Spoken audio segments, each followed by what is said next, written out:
Hey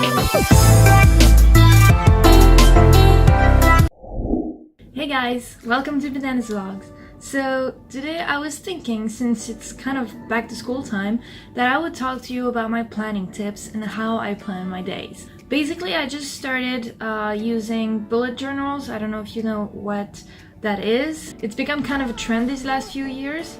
And as an artist, I really like to do that. I think it's very relaxing to just start making your own agenda or something.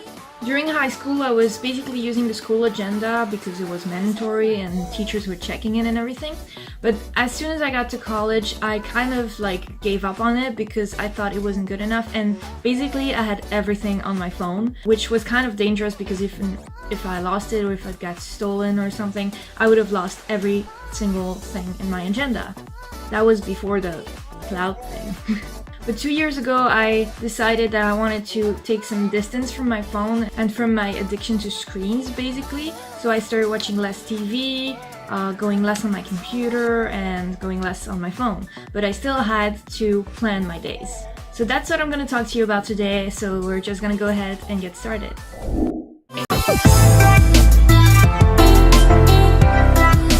Two years ago, I decided to start using agendas again. So I basically did the thing that every lazy person does. I just bought one. So this is the one I bought. It's actually pretty. I think that it's really important for you to get motivated to use your agenda every single day is to get one that suits you. I like one that is pretty, I like one that is functional, and one that is decorative, I guess. Because I'm an artist, I like to have something that looks beautiful to me, and I don't like standard stuff. Like, you have these free agendas that are basically just listing days and listing months, and that's just not pretty. You know, it doesn't motivate you to use it and open it every day. So this one, I actually personalized it a little. I found these little cute post-its that would tell you like to do and remember, and at the back I also put 3 other ones like ASAP, hey, read that again, and homework, which was pretty cute. I've been using those post-its a lot in my agenda, and I think it makes it even more pretty. So it's really basic agenda, otherwise it's like, if you forget the decorative and pretty part, it's really like any other agenda that you can find on the market. You have your schedule for school that I didn't actually fill in because it was changing all the time, so it wasn't making any sense to me. You have the planning of the whole year, where I usually put the birthdays because, well, it is all you can put in there basically. Then you had, they put like this thing with school classes and results, which I didn't fill in either because, well, I didn't use it through the whole year. And by the time I got my results, I didn't want to use it anymore, and I'll tell you why in a little bit. And then you basically had everyday pages. So I like this one because it had little corners to just put notes and also like a quote for every single day. So that was really cute. Or advices like health advice or reading advice or music advice, everything that you can actually imagine. So as you can see, I used it a lot to plan my day, like plan my classes, plan my homework, plan my things to do. Also at the back you could find a special place for birthdays, which I kind of started filling in a little because I thought it was cute. And then a address book with some addresses that you can just fill in there and put in there just in case it's useful. And at the very end, like every single notebook in the world, note pages. Basically, I use them a lot to just remember things and remember addresses or tips that everyone would give me. I don't know what was in the ACP thing. Yeah, it was like an internship place or something. Actually, I should use those post-its again because I still have a lot of them, and I should really use them again. So as you could see, I didn't use that agenda through the whole year, and that's just because even though it was pretty and it was suiting me, I got tired of using it because it wasn't personalized enough. I know I'm probably not the only one to say that you want something more personal to use through your day, which is why I decided to create my own agenda. By then, I wasn't really aware of bullet journaling yet, so I just made a standard agenda, but it was mine, you know, I made it myself, so I felt kind of obligated to use it just for me, if that makes sense. So basically I just picked out a random notebook, an empty notebook. I picked this one because it was really cute. It says, "Today I choose happiness," which is really like my philosophy. So it's really basic. It's just with lines. So it was starting to get more of a bullet journal while I was doing it, but not like I actually noticed that it was becoming that. You know? It was not conscious that I was doing that. So first page I put in a key because I thought it would be easier to track every single task or event or things I had to do to make a difference. So I just used a color code for holidays, birthdays, and vacation. What's the difference between holiday and vacation? Holiday is basically a day that is a holiday for everyone, and a vacation is just my vacations that I decided to take. Also, I used sign code for tasks, events, and appointments. And then it would be filled in, or half filled in, or crossed, or arrowed if it was completed, in progress, moved, or cancelled. I also decided to put in mood trackers, but I didn't end up using them because I didn't think it was kind of relevant to me, because I don't have like one mood in one day, you know, I change moods all the time, and I didn't think that was really useful. But I did put them in here. It was just color code, really just for like energy, moods, and just general moods. So you had all to the top all the energy: good, okay, zombie, dead. And then you had euphoric, happy, fine, not okay, depressed. But as I said, I don't have one single mood to qualify every single day, you know. I go through basically every single of those moods in one day because I'm like that. Also, I started imagining that I would track the weather every single day, but it was just... We live in Belgium and the weather here is like changing through the whole day. You can have the 4 seasons in one day and it's just not relevant either. Next page I put it in index because I thought that was kind of relevant actually. So I numbered my pages and I basically said what you could find on that page. Then I had fun doing the annual calendar, which I thought was really pretty and not useful though in the way I made it because it's just sitting there. I don't even check it all the time, but it's pretty, so whatever. And then for every month, since I'm an artist and I like to draw and create stuff, I like to do a month cover. So every single month you can find a cover of the month that's coming, basically. So this is January, as you can see, and that's the month I'm gonna show you guys. So after the cover, I basically do a month log, which you can find in every single bullet journals and every single agenda you buy. I just put general things in it like birthdays, holidays, vacations, and tasks that I know are gonna happen. I use the color code and I use the sign code, and basically the most used sign code of my agenda is the round one because that's events, and events happen all the freaking time. And after that I just start using the daily log, which is that. I made it like that because I thought it was pretty useful. And you can see here that I added a little thingy for my mood tracker that I never used because that wasn't useful to me. Basically what I learned while doing this is that you don't have to follow every trend that passes, you know?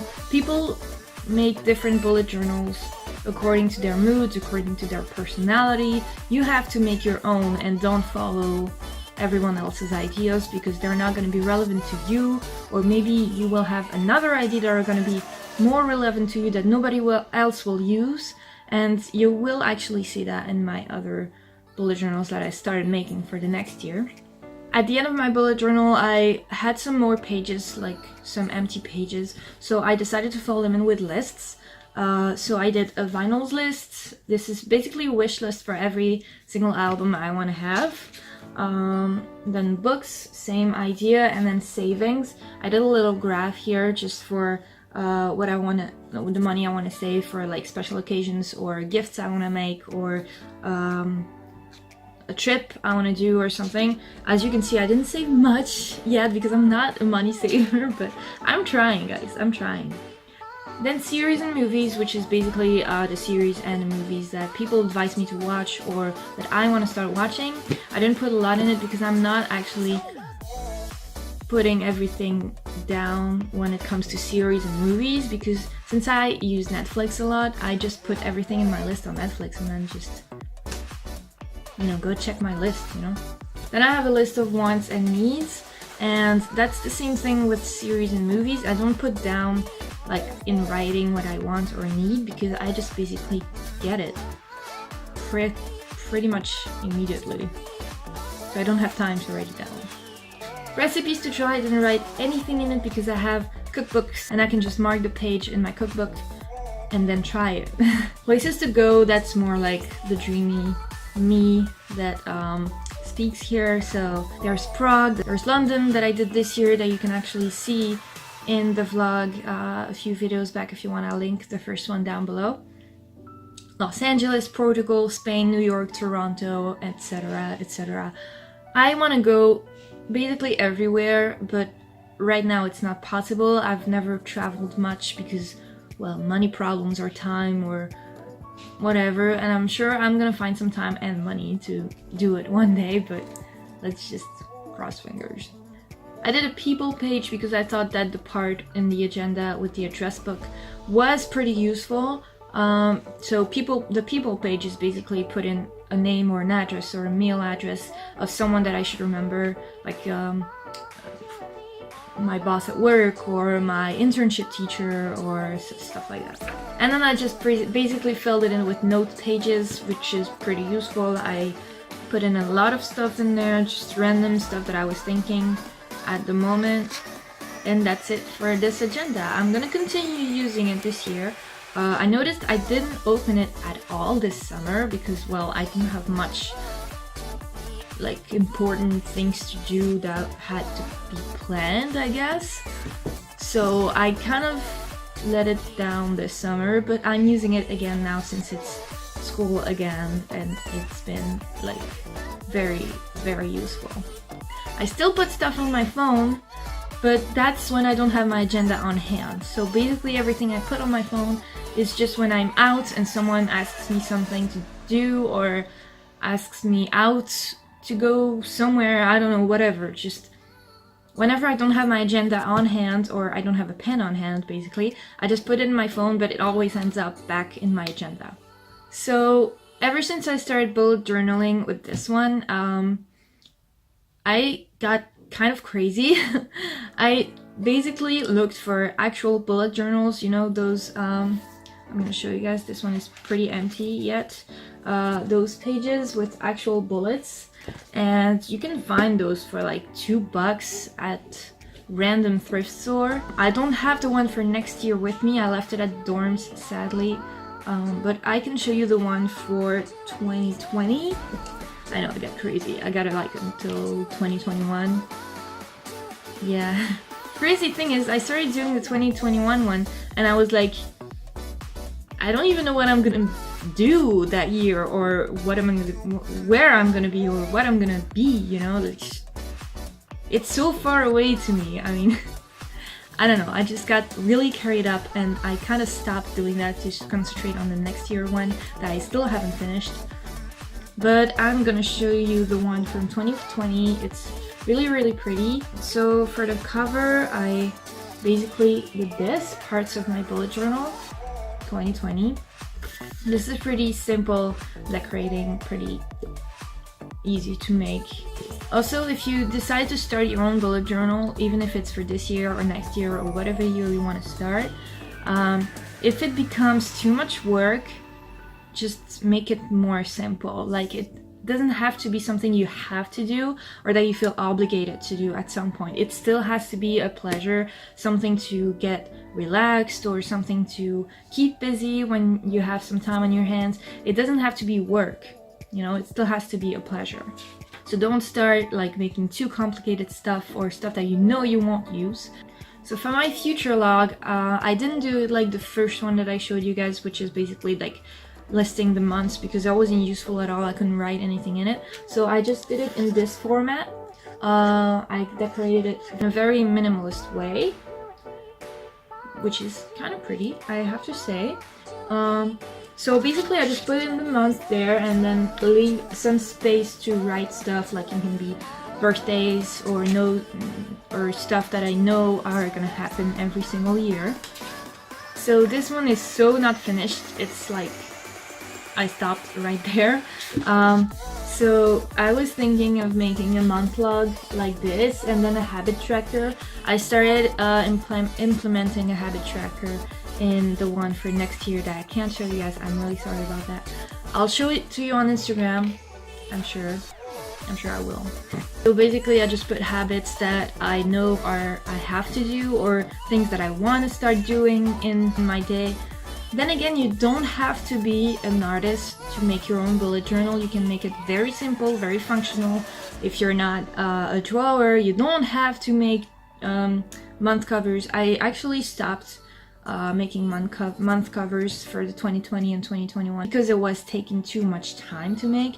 Although it was very enjoyable, I prefer being more functional right now. And I'm sure I'm just gonna get busier and busier over the years, so there you go. Basically, the parts of the bullet journal you want to start are the index, which is basically the list of the pages and the number of the pages you can find the parts of your bullet journal in. Then you have your future log, which is basically an overview of the year that you're starting and maybe notes for each month of things that you want to put in or that you sure are gonna happen, like birthdays, holidays and stuff like that. Then you have your monthly log, which is basically the log for the first month, January or September if you're into the school year thing.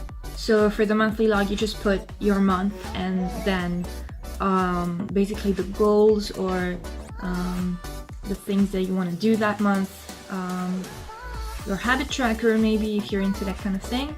And then after the month log of your first month, you start doing the daily log for that month. So that's basic agenda stuff, like your day, and then some space for your notes and events and tasks for that day. And that's basically all the parts that you can add as a basic bullet journal. Then again, you can add every single thing you want or need, like lists of stuff like in the first agenda I showed you. The most important thing is to make it your own and make it as functional as possible, and make it in a way that you don't feel obligated to use it, but like you like to use it every single day. And that way it's gonna start becoming a habit, like you don't even have to think about it. Every time you have something planned, open up your agenda and write it down. That's it for bullet journals and planning tips. I hope you enjoyed this. I hope you're gonna tell me about your planning experiences. Are you a planner? Are you someone that just go through the day without even thinking of what's gonna happen the next day? I am an organization freak. I like to organize my day and my month, my week, whatever. So leave me your thoughts in the comments and I'll answer you guys. It is now time for the weekly soundtrack.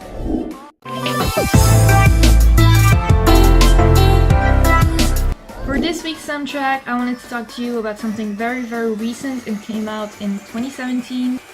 And unfortunately, some very, very sad news came out just before the album came out. The song for this week is Untitled Symphony by Linkin Park.